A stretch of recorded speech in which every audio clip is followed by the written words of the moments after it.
You think you know what torture looked like in history? You've seen the movies, read the stories, felt the appropriate horror. But what if I told you that everything you learned was just scratching the surface? What if there was a systematic approach to human suffering so methodical, so scientifically precise, that it makes modern interrogation techniques look like gentle persuasion? Today, we're diving into the mechanical nightmares that transformed pain into an art form. The Spanish Inquisition didn't just break bodies, they engineered suffering with the precision of clockmakers and the creativity of artists. For over 350 years, from 1478 to 1834, they perfected devices that could extract confessions, destroy minds, and leave victims begging for death while keeping them alive for months. We're talking about documented evidence from Inquisition archives, testimonies that survived centuries, and archaeological discoveries that historians still struggle to explain. Here's what most people don't realize about the true scope of this systematic horror. The Inquisition operated 16 major tribunal centers across Spain and its territories. Each center employed specialized craftsmen whose sole job was designing and maintaining torture devices. These weren't crude medieval contraptions. They were precision instruments calibrated for maximum psychological impact while preventing quick death. The engineering manuals have survived, complete with technical diagrams and operational instructions that read like maintenance guides for machines of agony. Before we delve into our exploration of these mechanical nightmares, I invite you to subscribe to the channel. It's the easiest way to join us for every future journey into the darkest corners of human ingenuity. What I'm about to share with you isn't taught in any classroom, because frankly, it's too disturbing for mainstream education. According to Inquisition records preserved in the Archive of the Crown of Aragon, according to testimony documented in the Biblioteca Nacional de España, what we're exploring today represents the most systematic approach to extracting confessions ever devised. Primary sources that historians have verified but educational systems ignore. We're going to journey through 5 categories of Inquisition devices that escalated in both sophistication and horror. First, the restraint mechanisms that immobilized victims while preserving consciousness. Then, the pressure devices that crush specific body parts with mathematical precision. We'll examine the water torture systems that simulated drowning without causing death. You'll discover the heat application tools that burned flesh in controlled patterns. And finally, the combination devices that employed multiple torture methods simultaneously for maximum psychological breakdown. Each revelation will make you understand why the phrase Spanish Inquisition still sends chills down spines 5 centuries later. But here's the truly disturbing part. These devices weren't created by sadistic madmen working in basement workshops. They were commissioned by religious authorities, blessed by priests, and operated by trained technicians who kept detailed records of their effectiveness. Let's start with the foundation of all Inquisition torture: the restraint systems that turned human bodies into helpless canvases for pain. The Garrucha wasn't just rope. It was a pulley system engineered to dislocate joints in sequence while keeping victims conscious and capable of speech. Picture this: a stone chamber beneath the Cathedral of Seville, the year 1567. Maria Gonzalez, accused of secretly practicing Judaism, hangs suspended from her wrists while 200-pound weights stretch her shoulders beyond their natural limits. But here's what most people don't understand about the Garrucha's design. The torture wasn't random. It followed a precise protocol documented in Inquisition manuals. The victim's hands were bound behind their back with specially treated rope that wouldn't cut circulation completely. This wasn't mercy. It was calculation. Severed hands couldn't gesture confessions. The rope was attached to a pulley system that could lift the victim slowly, joint by joint, until their feet barely touched the floor. Then came the weights, added incrementally to stretch the body into impossible positions. The Garrucha operator, trained for years in human anatomy, knew exactly how much weight would dislocate a shoulder without tearing the arm completely free. Court records from Toledo describe the systematic addition of weights. First 50 pounds to test tolerance, then 100 to achieve initial dislocation. Finally, up to 200 pounds to reach the threshold between consciousness and shock-induced unconsciousness. But the true genius of the Garrucha was psychological. Victims could see the weights being prepared. They watched each edition, knowing their suffering would intensify incrementally. The anticipation became torture itself. One documented case from 1578 shows a victim confessing to heresy before any weights were added, simply from watching the preparation ritual. The survival rate statistics preserved in Inquisition archives reveal the calculated nature of this torture. Properly administered Garrucha sessions had a 95% survival rate. The 5% who died typically succumbed to shock or heart failure, not physical damage. This wasn't accidental brutality. It was precision engineering designed to extract maximum information while preserving the subject for further interrogation. The technical specifications were remarkable. Pulleys made from specially treated wood that wouldn't splinter under human weight. Ropes woven with specific fiber patterns to prevent cutting while maximizing grip. Weight systems calibrated to individual body types. Tall victims required different protocols than short ones. Heavy subjects needed adjusted calculations. The operators maintained detailed charts correlating body measurements with optimal torture parameters. The Potro represented the next evolution in restraint technology. While the Garrucha worked vertically, the Potro operated horizontally, stretching victims across a wooden frame with mechanical precision that would impress modern engineers. The device resembled a ladder laid flat, but each rung could be adjusted independently to create impossible angles for human joints. Victims were strapped to the Potro with their wrists and ankles secured to opposite ends. Then came the mechanical stretching.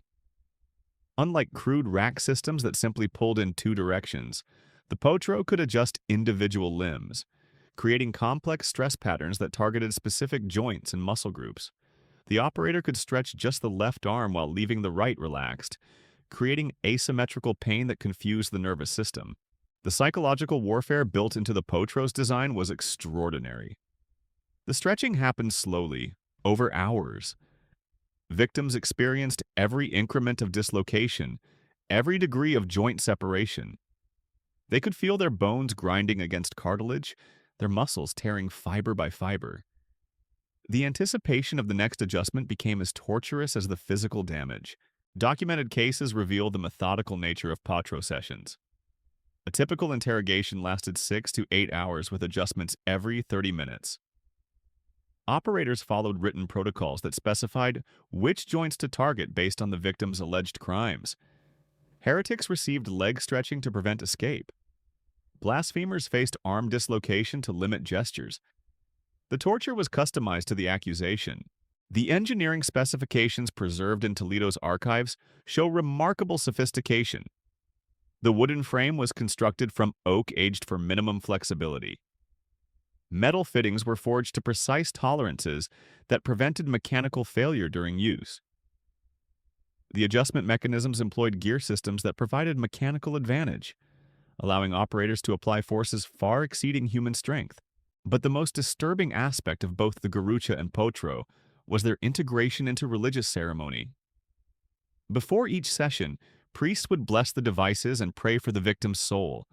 The torture chamber contained religious imagery designed to remind subjects that their suffering served God's will. Operators wore religious robes while administering torture, transforming agony into sacred ritual. The victim preparation protocols reveal the systematic dehumanization built into these restraint systems. Subjects were stripped naked for medical examination to identify existing injuries that might interfere with torture effectiveness. Their bodies were measured and cataloged. Weak points were noted for targeted application of force. This wasn't random brutality. It was clinical assessment designed to optimize suffering. Medical texts from the period show Inquisition physicians developed detailed anatomical knowledge specifically for torture applications. They understood precisely how much joint dislocation a human could survive. They knew which muscle tears would heal and which would cause permanent disability. They calculated recovery times between torture sessions to maximize cumulative damage while preserving life. The record-keeping associated with restraint torture was bureaucratically meticulous. Every session was documented with clinical precision. Victim responses were noted at specific time intervals. Physical damage was cataloged for future reference. Confession effectiveness was tracked against torture duration and intensity. The Inquisition operated like a research institution, studying the science of human breaking points. These restraint devices established the foundation for everything that followed. They proved that systematic torture could be engineered, standardized, and operated with mechanical precision. The human body became raw material for devices designed with one purpose: extracting confessions through calculated suffering. But restraint was just the beginning. The Inquisition's true innovations came in devices that applied focused pressure to specific body parts, turning pain into a precision instrument that makes modern interrogation techniques look like gentle conversation. The tornillo de pulgar transformed fingertips into laboratories of agony. Picture a device no larger than a cigarette pack, yet capable of reducing grown men to sobbing confessions within minutes. The thumbscrew wasn't crude medieval barbarism. It was precision engineering that concentrated enormous pressure on the most sensitive nerve clusters in the human body. The basic design appears deceptively simple. Two metal plates connected by threaded screws that could be tightened incrementally. But the engineering specifications preserved in Inquisition archives reveal sophisticated calculations. The pressure plates were contoured to distribute force across specific nerve pathways. The screw mechanisms employed gear ratios that multiplied human strength exponentially. A gentle turn of the operator's wrist could generate pressures exceeding 500 pounds per square inch, focused on a single fingertip. Here's what most people don't realize about the thumbscrew's psychological warfare. The device was designed to be visible throughout the interrogation.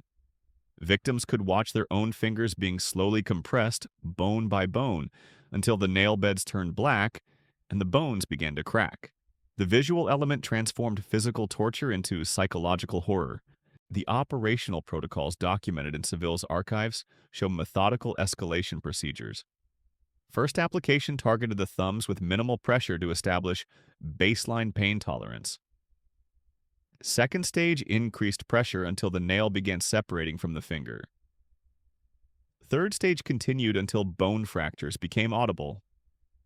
The final stage maintained pressure until the victim either confessed or lost consciousness from shock. But the true innovation was the portable nature of these devices. Unlike the massive Garrucha or Potro systems, thumbscrews could be transported anywhere. Inquisitors carried them in leather cases during field investigations. A suspected heretic could be tortured in their own home, in public squares, or in makeshift chambers established in remote villages. The torture became mobile, following victims wherever they tried to hide. The survival rate documentation reveals the calculated nature of finger torture. Properly administered thumbscrew sessions rarely caused death, but they created permanent disabilities that served as lifelong reminders of Inquisition power.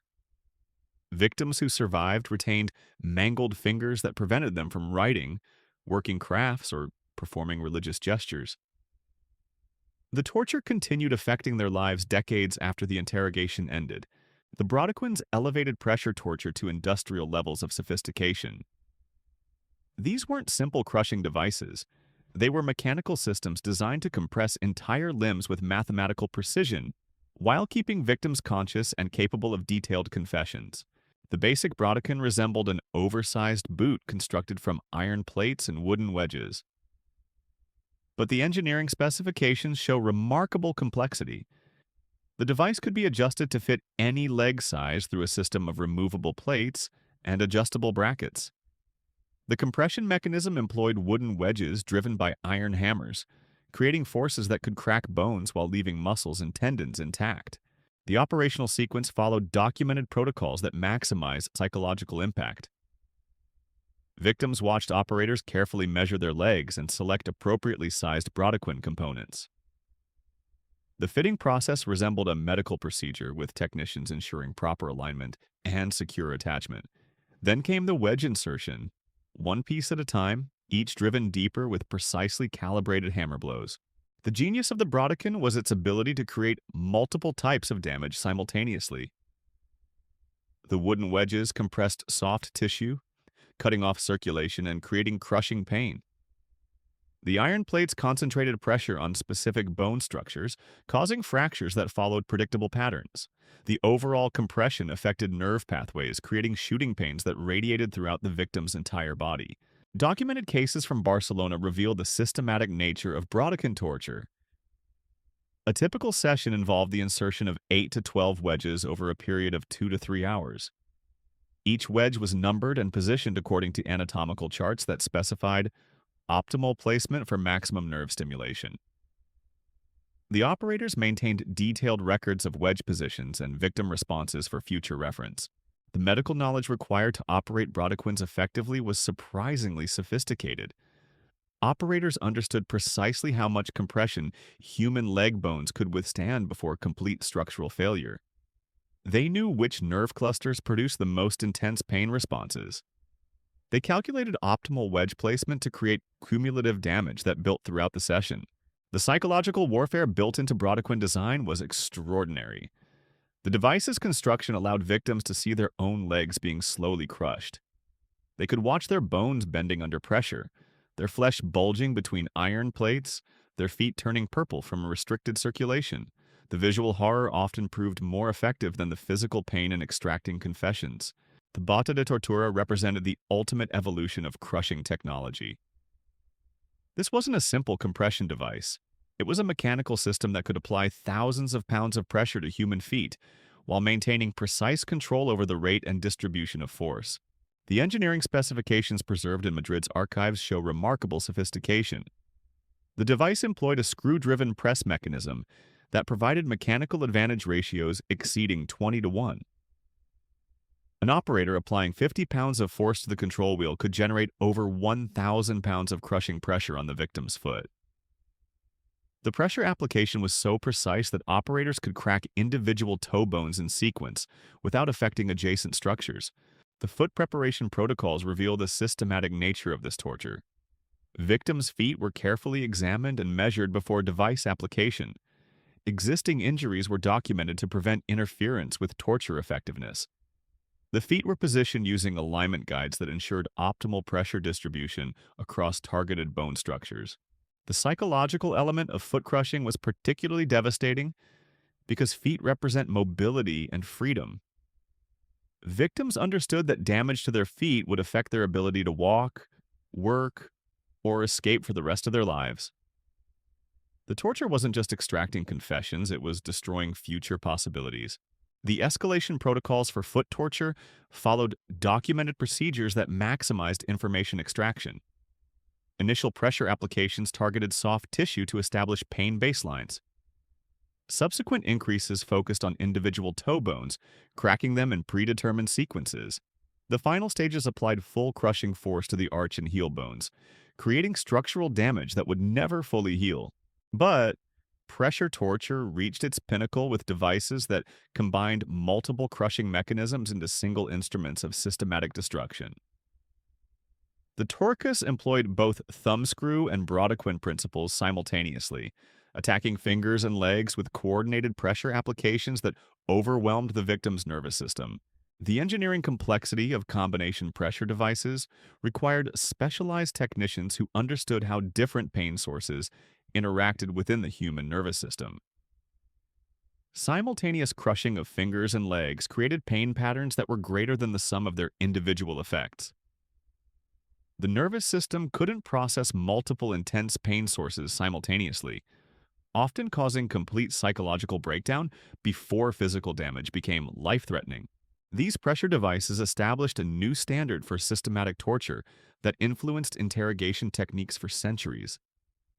They proved that pain could be engineered, calibrated, and applied with scientific precision. The human body became a mechanical system that could be manipulated through carefully calculated force applications. The documentation standards associated with pressure torture reveal the bureaucratic nature of Inquisition operations. Every device application was recorded with clinical precision. Pressure measurements were noted at specific time intervals. Bone fracture patterns were cataloged for future reference. Confession effectiveness was tracked against torture intensity and duration, but pressure was only one dimension of Inquisition torture technology. The true innovations came in devices that manipulated the human body's relationship with water, creating the sensation of drowning while keeping victims alive for extended interrogation sessions that could last for days. The toca represented the Inquisition's most psychologically devastating innovation, water torture that simulated drowning without causing death. Picture this: a wooden table tilted at precisely 15 degrees, the victim's head positioned lower than their feet. A thin cloth placed over their face, and then water poured in measured quantities that created the sensation of drowning, while keeping them alive for hours of interrogation. But here's what most people don't understand about the toca's design. This wasn't random waterboarding. It was a precision instrument calibrated to exploit the human body's most primal fear, while maintaining consciousness for maximum information extraction. The engineering specifications preserved in Cordoba's archives reveal calculations that would impress modern medical researchers. The table construction employed specific angles based on anatomical studies of respiratory function. The 15-degree tilt was optimal for creating drowning sensations without actually filling the lungs with water. The cloth material was woven to precise specifications that allowed controlled water penetration. Too thick and the effect diminished. Too thin and the victim might actually drown, ending the interrogation prematurely. The water application protocols followed documented procedures that maximized psychological impact. Operators used specially designed vessels that controlled flow rates to the milliliter. Initial applications lasted exactly 30 seconds to establish baseline panic responses. Subsequent sessions increased duration incrementally, building cumulative psychological damage while monitoring vital signs for consciousness preservation. The genius of the toca was its ability to trigger the mammalian diving reflex while preventing actual drowning. When water covered the victim's face, their body initiated emergency shutdown procedures designed for underwater survival. Heart rate slowed, blood flow redirected to essential organs, and panic responses intensified exponentially. The victim experienced all the physiological terror of drowning while remaining conscious and capable of speech. Documented cases from Valencia reveal the systematic nature of toca sessions. A typical interrogation involved 12 to 15 water applications over 6 to 8 hours. Each application was timed and measured, with victim responses recorded at 30-second intervals. Operators monitored breathing patterns, heart rates, and consciousness levels to maintain optimal psychological pressure without causing death. The medical knowledge required to operate the toca effectively was remarkably sophisticated. Operators understood precisely how long human beings could survive simulated drowning before brain damage occurred. They knew which breathing patterns indicated approaching unconsciousness. They calculated optimal recovery periods between water applications to maintain cumulative psychological pressure. The psychological warfare built into toca design was extraordinary. Victims could see the water vessels being prepared, knowing their ordeal would involve the terror of drowning. The anticipation often proved as effective as the actual torture in extracting confessions. Some subjects broke down completely during the preparation phase before any water touched their faces. The Garrucha elevated water torture to industrial levels of sophistication.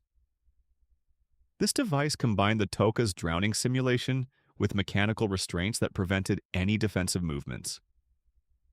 Victims were completely immobilized while experiencing controlled drowning sensations that could be maintained for hours without causing death. The engineering complexity of the Garrucha required specialized chambers with integrated water delivery systems.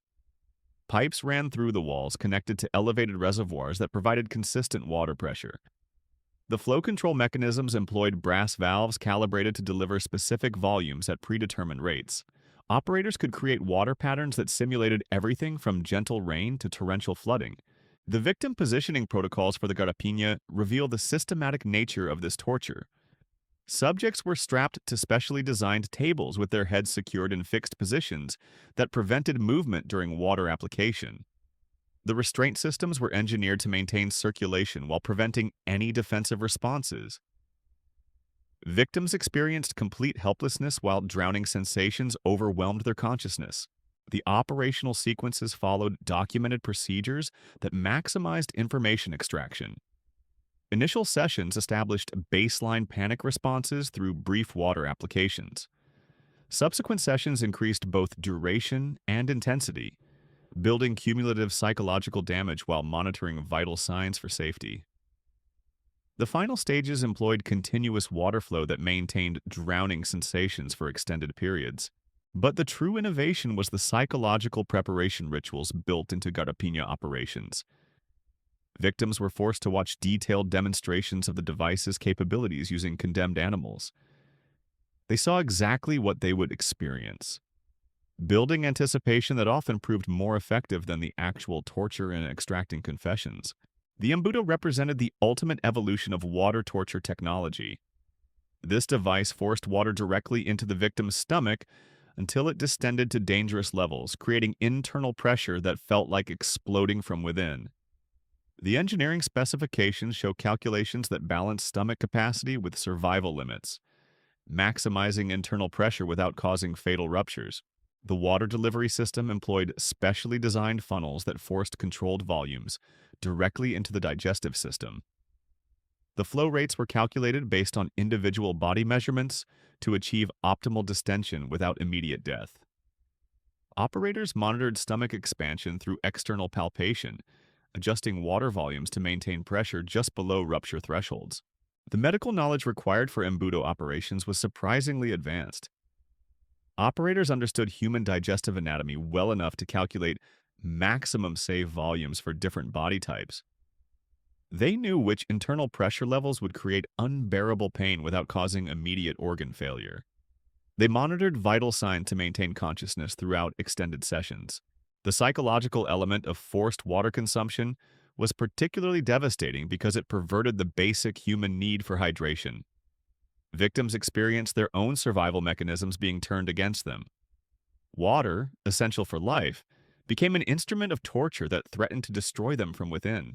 The escalation protocols for embudo torture followed documented procedures that built internal pressure incrementally. Initial volumes established baseline tolerance levels. Subsequent applications increased water quantities until stomach distension became visible externally. The final stages maintained maximum safe volumes for extended periods while monitoring for signs of internal damage. But water torture reached its pinnacle with devices that combined multiple drowning mechanisms into single instruments of systematic destruction.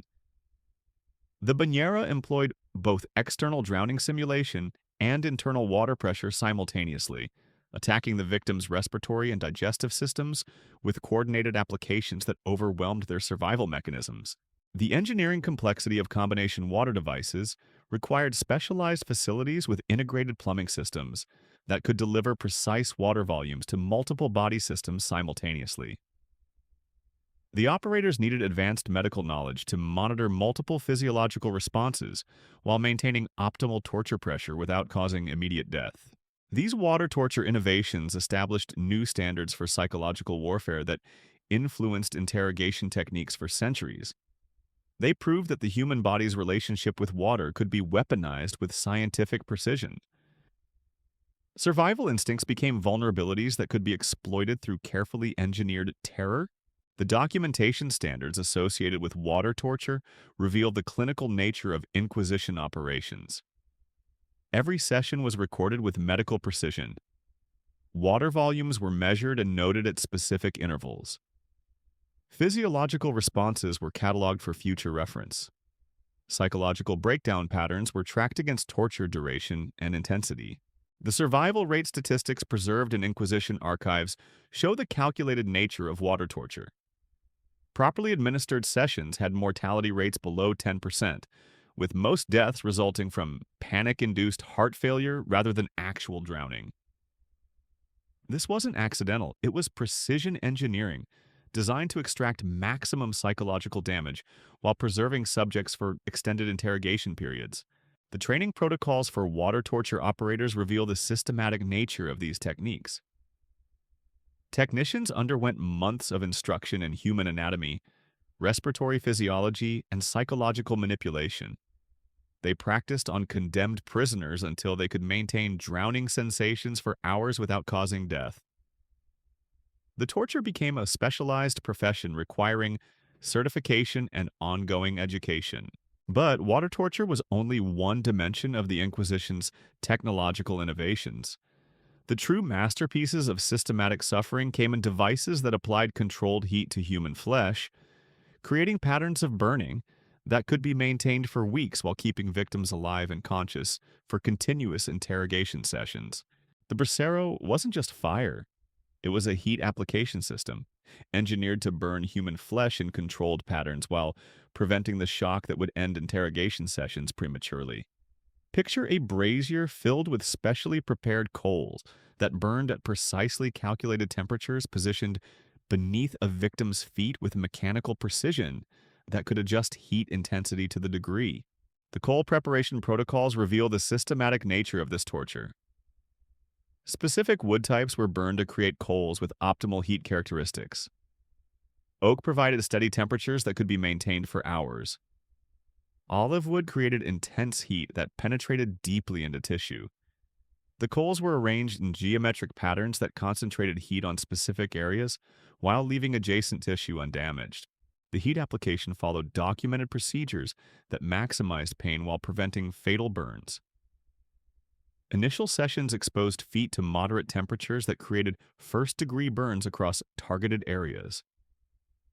Subsequent sessions increased both temperature and duration, building cumulative tissue damage while monitoring for signs of shock or infection that might interrupt interrogation schedules. The engineering specifications for heat control were remarkably sophisticated. Adjustable brazier heights allowed operators to regulate temperature with millimeter precision. Airflow control systems maintained optimal coal-burning characteristics throughout extended sessions. Temperature measurement devices ensured consistent heat application that achieved maximum pain without causing immediate tissue destruction. The medical knowledge required for controlled burning was surprisingly advanced.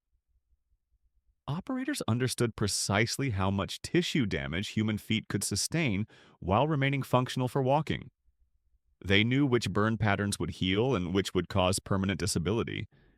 They calculated optimal exposure times that maximized pain while preserving long-term mobility. But the true psychological warfare came from the preparation rituals built into heat torture. Victims watched operators carefully arranging coals, adjusting brazier heights, and testing temperatures with metal probes. The anticipation of burning often proved as effective as the actual torture in extracting confessions. Some subjects broke down completely during the preparation phase, before any heat touched their flesh. Human ingenuity, when twisted toward evil purposes, created instruments of suffering that still defy comprehension centuries later. These devices weren't the products of sadistic madness. They were engineered solutions to the problem of extracting information from unwilling subjects, designed with the precision of clockwork and the efficiency of assembly lines.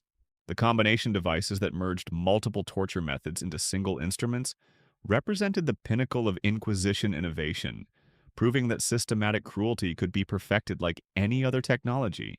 The Potro de Fuego combined the stretching mechanisms of the traditional rack with controlled heat application that turned human skin into a canvas of precisely calibrated burns. This wasn't some crude combination of existing devices. It was purpose-built engineering that attacked the nervous system on multiple fronts simultaneously, overwhelming the victim's capacity to resist while maintaining consciousness for extended interrogation periods. The device resembled a traditional stretching rack, but with integrated brazier systems positioned at strategic points along the frame. Victims were secured with their limbs extended while coal-filled receptacles applied heat to specific body parts in calculated sequences. The engineering specifications preserved in Granada's archives show mechanical systems that could adjust both stretching tension and heat intensity independently, creating pain combinations that exceeded the sum of their individual effects. The operational protocols for combination torture followed documented procedures that built suffering incrementally across multiple sensory channels. Initial phases established baseline responses to both stretching and burning individually. Subsequent stages combined both stimuli and escalating patterns that confused the nervous system's ability to process pain effectively. The final phases employed maximum intensity across all torture vectors simultaneously. But here's what makes the Potro de Fuego truly disturbing. The heat application wasn't random. Operators followed anatomical charts that specified optimal burning locations for maximum nerve stimulation, while avoiding areas where tissue damage might interfere with stretching mechanisms. The integration was so sophisticated that each torture method enhanced the effectiveness of the others. The psychological impact of combination torture was exponentially greater than individual devices. Victims couldn't predict which type of pain would increase next. The uncertainty created constant anticipation that often proved more effective than the physical torture itself in breaking psychological resistance. Some subjects confessed to crimes they hadn't committed simply to stop the unpredictable escalation of multiple simultaneous torments. The training requirements for operating combination devices reveal the specialized nature of these techniques. Technicians needed expertise in multiple torture disciplines, understanding how stretching affected circulation, how heat application influenced nerve responses, and how psychological pressure built through unpredictable stimulus patterns. The operation became a form of applied psychology backed by mechanical precision.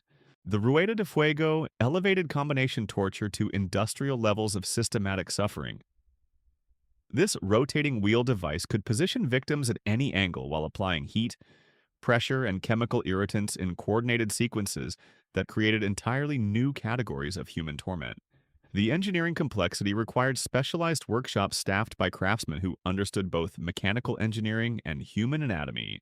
The wheel construction employed iron frameworks with adjustable restraint systems that could secure victims in positions impossible to achieve with stationary devices. The rotation mechanisms were gear-driven systems that provided precise angular control, allowing operators to position victims for optimal exposure to various torture elements. Heat sources, pressure devices, and chemical application systems were integrated into a single machine that could attack the human body from every conceivable angle. The rotation protocols followed documented procedures that maximized disorientation while maintaining consciousness. Slow rotations created vertigo that confused spatial awareness, while faster spins induced nausea that weakened resistance to other torture elements. The psychological impact of losing control over basic orientation often proved as effective as physical pain in extracting confessions. The chemical integration systems built into advanced combination devices represent some of the most disturbing innovations in the entire Inquisition arsenal. Operators could apply caustic substances to specific body parts while simultaneously employing heat and pressure torture. The chemical burns created different pain signatures that overwhelmed the nervous system's ability to process multiple severe stimuli simultaneously. The chemical preparation protocols reveal sophisticated understanding of substance effects on human tissue. Operators used acids that burned slowly to maintain pain over extended periods. Alkaline solutions created different burning sensations that confused pain processing. Salt applications to open wounds intensified existing damage while preventing infection that might end interrogation sessions prematurely. But the true innovation came in timing protocols that coordinated chemical, heat, and pressure applications for maximum psychological impact. Operators could apply acid burns while the victim was distracted by stretching pain, then introduce heat torture while the chemical burns reached peak intensity. The layered suffering created pain experiences that no single torture method could achieve independently. The Potro Combinado represented the ultimate evolution of systematic torture technology. This device integrated stretching, crushing, burning, drowning simulation, and chemical application into a single machine that could maintain multiple torture vectors for days without causing immediate death. The engineering specifications show mechanical complexity that rivaled contemporary clockwork mechanisms in precision and reliability. The device resembled a medieval operating table surrounded by an array of specialized torture implements, connected through mechanical linkages that allowed coordinated operation. Stretching mechanisms could extend limbs, while pressure devices crushed extremities and heat sources burned exposed flesh simultaneously. Water delivery systems could simulate drowning, while chemical applicators introduced caustic substances to wounds created by other torture elements. The operational sequences for comprehensive combination torture followed protocols that built suffering systematically across every possible pain pathway. Initial phases established individual baseline responses to each torture element. Subsequent stages combined stimuli and escalating patterns that created cumulative damage while monitoring vital signs for consciousness preservation. The final phases employed all torture vectors simultaneously at maximum intensity. The psychological preparation for combination torture was as sophisticated as the devices themselves. Victims were forced to observe detailed demonstrations of each torture element individually before experiencing their combined effects. The anticipation of coordinated suffering often proved more effective than the actual torture in extracting confessions. Some subjects provided detailed admissions to crimes they hadn't committed, simply to avoid experiencing the demonstrated capabilities. The medical monitoring required for safe operation of combination devices reveals the clinical precision built into these torture systems. Operators tracked multiple physiological indicators simultaneously, monitoring breathing patterns, heart rates, blood pressure, and consciousness levels while adjusting torture intensity to maintain optimal information extraction conditions. The torture became a form of applied medical science directed toward breaking human resistance. The survival rate statistics for combination torture show the calculated nature of these operations. Properly administered sessions had mortality rates below 15%, with most deaths resulting from shock or heart failure rather than direct tissue damage. The engineering was specifically designed to extract maximum information, while preserving subjects for extended interrogation periods that could last for weeks. The documentation standards for combination torture surpassed even the meticulous record-keeping associated with individual torture methods. Every aspect of multi-vector sessions was recorded with scientific precision. Torture element timing was noted to the minute. Physiological responses were cataloged at regular intervals. Psychological breakdown patterns were tracked against specific stimulus combinations for future reference. But perhaps the most disturbing aspect of combination torture devices was their integration into religious ceremony. Before each session, priests would bless every torture element individually, then consecrate their combined use for extracting truth in service of divine justice. The systematic suffering was transformed into sacred ritual that served both earthly justice and heavenly purpose. The training academies established for combination torture operators reveal the institutional nature of these techniques. Students underwent years of instruction in human anatomy, psychology, mechanical engineering, and religious doctrine. They practiced on condemned prisoners until they could maintain multiple torture vectors simultaneously without causing premature death. Graduation required certification in both technical competence and theological justification. The technological innovations developed for combination torture influenced interrogation techniques far beyond the Inquisition's direct control. The principles of coordinated multi-vector pressure, the psychology of unpredictable stimulus patterns, and the medical monitoring required for extended sessions established templates that shaped interrogation practices for centuries to come. The export of Inquisition torture technology to other institutions created a network of systematic suffering that extended across continents. Spanish colonial administrators carried detailed technical manuals to the Americas.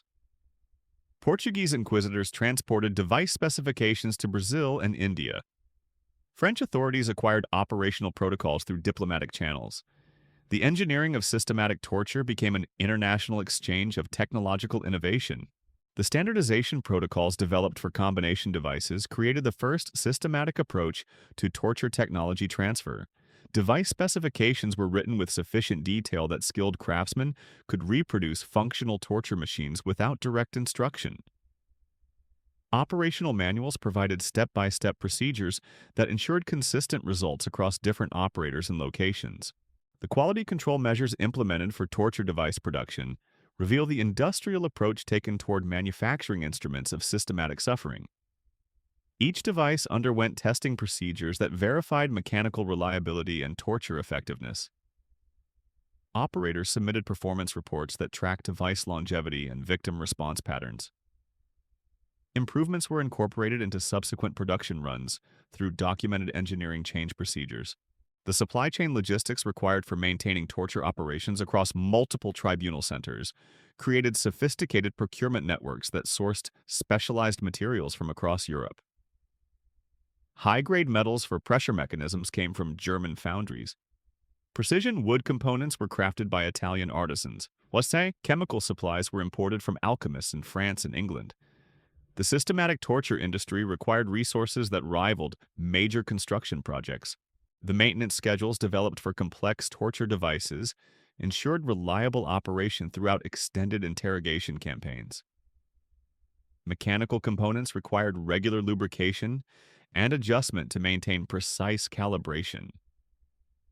Heat sources needed fuel supplies and temperature control system maintenance.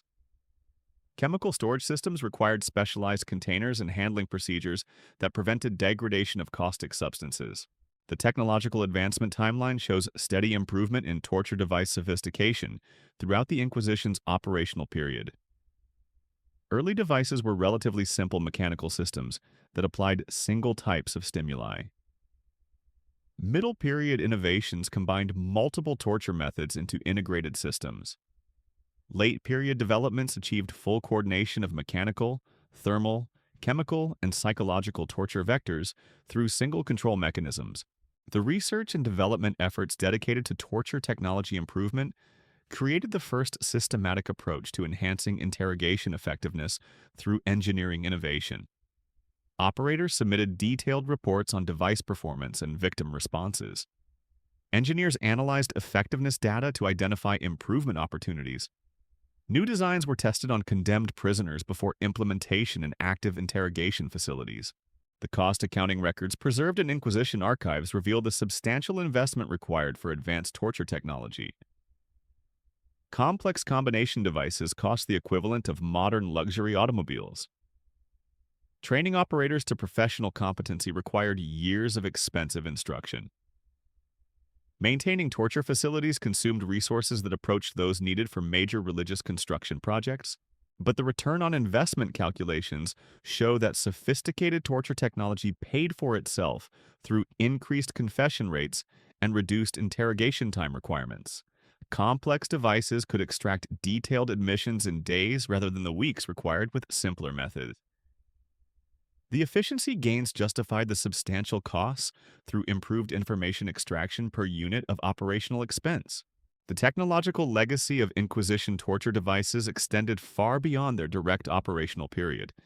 The engineering principles developed for systematic suffering influenced military interrogation techniques, criminal justice procedures, and even medical device development. The precision mechanical systems created for torture applications found civilian uses in manufacturing and construction industries. The documentation preservation protocols established for torture technology created archives that survived for centuries, providing detailed technical specifications that influenced later developments in interrogation science. The systematic approach to recording device performance, victim responses, and operational procedures established templates for scientific method application that extended into entirely different fields of human knowledge. Human ingenuity, when directed towards systematic cruelty, created technological innovations that demonstrated the same precision and reliability found in beneficial mechanical devices. The engineering excellence applied to torture development proved that sophisticated technology could serve any purpose, regardless of its moral implications. The lesson remains relevant as modern technology creates new possibilities for both human benefit and systematic oppression. The Inquisition's torture technology represents more than historical curiosity. It demonstrates how institutional authority, religious justification, and technological capability can combine to create systematic approaches to human suffering that operate with industrial efficiency and scientific precision.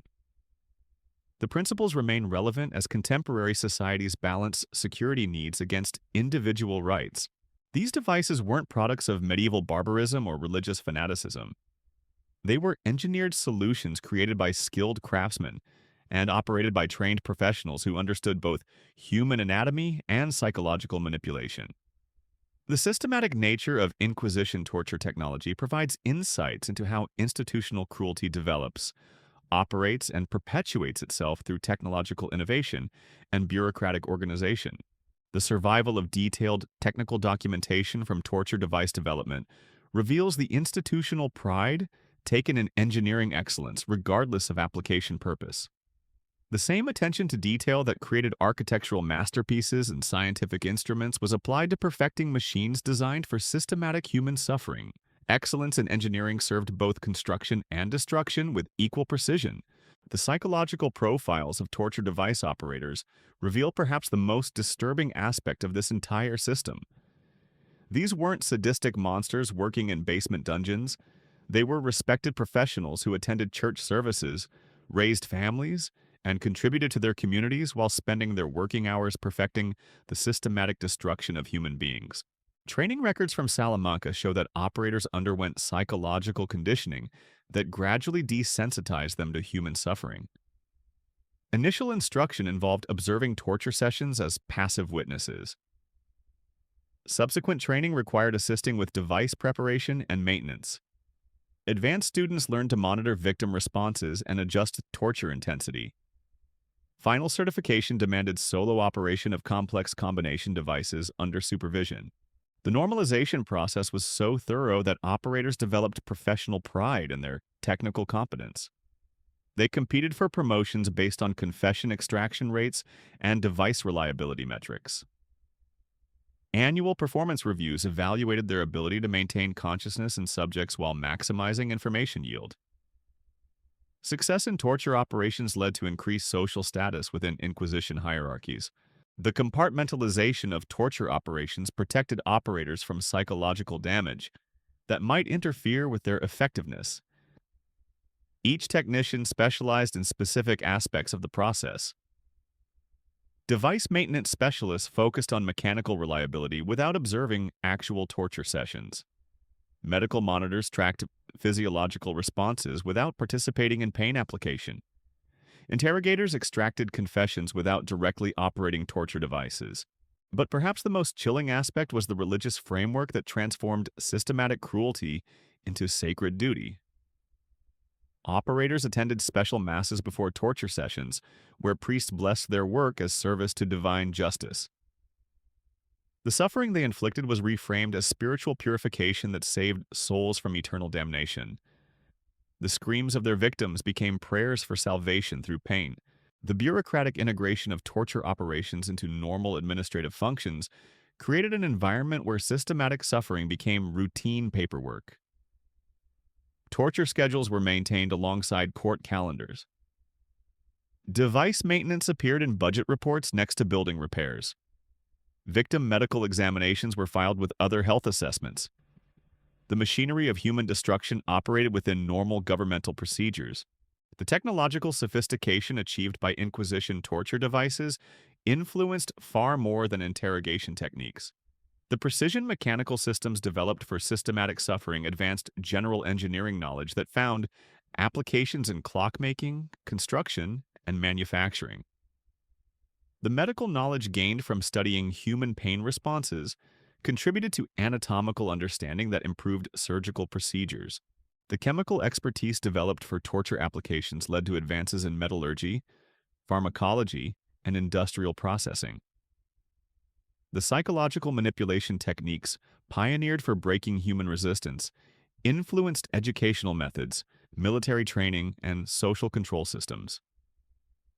The systematic approach to human suffering created technological innovations that shaped human civilization in ways that extended far beyond torture chambers. The international exchange of torture technology created networks of institutional knowledge that transcended national and religious boundaries. Technical specifications crossed political divisions through diplomatic channels, commercial relationships, and scholarly correspondence. The engineering principles developed for systematic suffering became part of a shared technological heritage that influenced human development across continents and centuries. The economic impact of torture technology development created industries that employed thousands of skilled craftsmen, technicians, and support personnel across Europe. Specialized workshops produced mechanical components for export to multiple countries. Training academies graduated certified operators who found employment throughout the expanding network of interrogation facilities. The systematic infliction of human suffering became a significant economic sector. The quality control standards developed for torture device production established manufacturing protocols that influenced general industrial development. Precision measurement techniques, materials testing procedures, and performance verification methods created during torture technology development found applications in civilian manufacturing that improved product reliability and consistency across multiple industries. The research methodologies pioneered for torture effectiveness studies established systematic approaches to data collection and analysis that influenced the development of experimental science. The careful documentation of stimulus applications and response measurements created templates for scientific observation that extended into medical research, psychological studies, and technological development programs.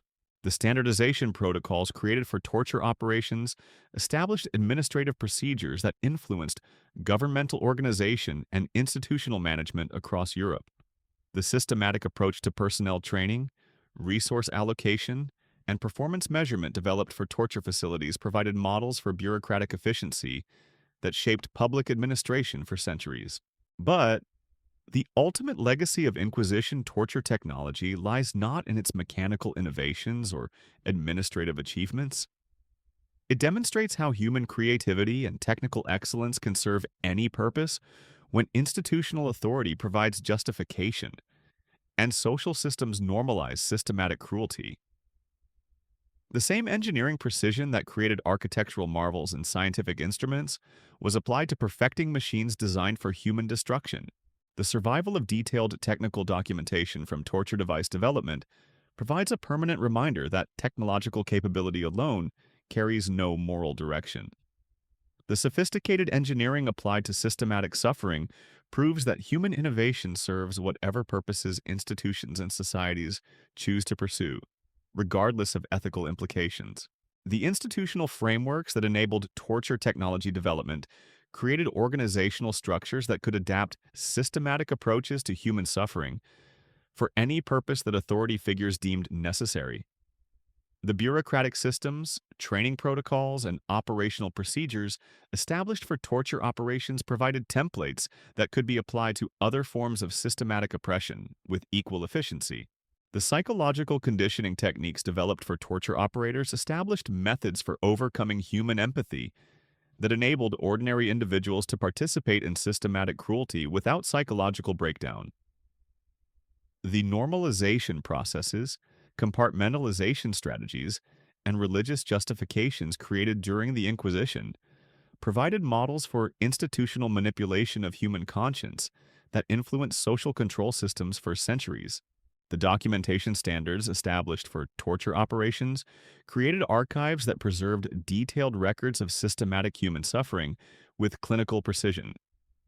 The survival of these records provides permanent testimony to the capacity for institutional evil that exists within human civilization when technological capability combines with institutional authority and social normalization.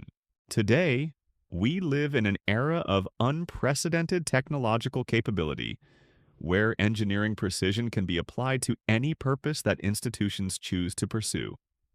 The lesson of Inquisition: torture technology remains relevant as contemporary societies balance security needs against individual rights, efficiency goals against human dignity, and institutional power against personal freedom. The systematic approach to human suffering perfected during the Inquisition demonstrates that technological sophistication provides no guarantee of moral progress. Engineering excellence can serve destruction as efficiently as construction. Scientific precision can perfect cruelty as effectively as healing. Human creativity can design systematic oppression with the same innovation applied to beneficial development. The choice of how technological capability serves human civilization remains with the institutions and societies that direct its application. The engineering principles that created torture devices could equally well create medical instruments.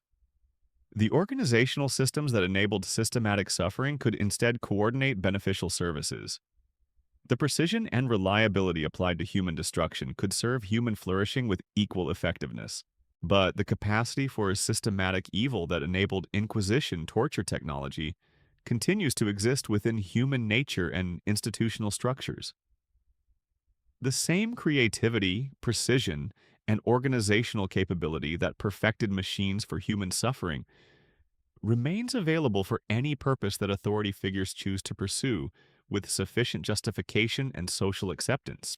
The archives of Inquisition torture technology provide permanent documentation of what human civilization becomes capable of when engineering excellence serves institutional cruelty without moral restraint. The detailed technical specifications, operational procedures, and effectiveness measurements preserved in these records stand as testimony to the systematic approach to human suffering that remains possible whenever technological capability combines with institutional authority and social normalization. The warning embedded in this historical record remains as relevant today as it was 5 centuries ago. Human creativity and technological precision will serve whatever purposes institutions and societies choose to pursue. The choice of whether that service contributes to human flourishing or systematic oppression lies with each generation's commitment to moral principles that transcend institutional convenience and technological possibility. The legacy of Inquisition torture technology reminds us that progress in human civilization requires more than technological advancement. It demands moral evolution that ensures engineering excellence serves human dignity rather than systematic destruction. The mechanical precision that created devices for human suffering could equally create instruments for human healing if societies choose to direct technological capability toward beneficial rather than destructive purposes. The survival of these historical records provides both warning and opportunity. Warning about the capacity for systematic evil that exists within human institutions when technological capability lacks moral direction. Opportunity to learn from past failures and ensure that contemporary technological advancement serves human flourishing rather than repeating the systematic approaches to human suffering that marked some of civilization's darkest chapters. The choice remains ours to make.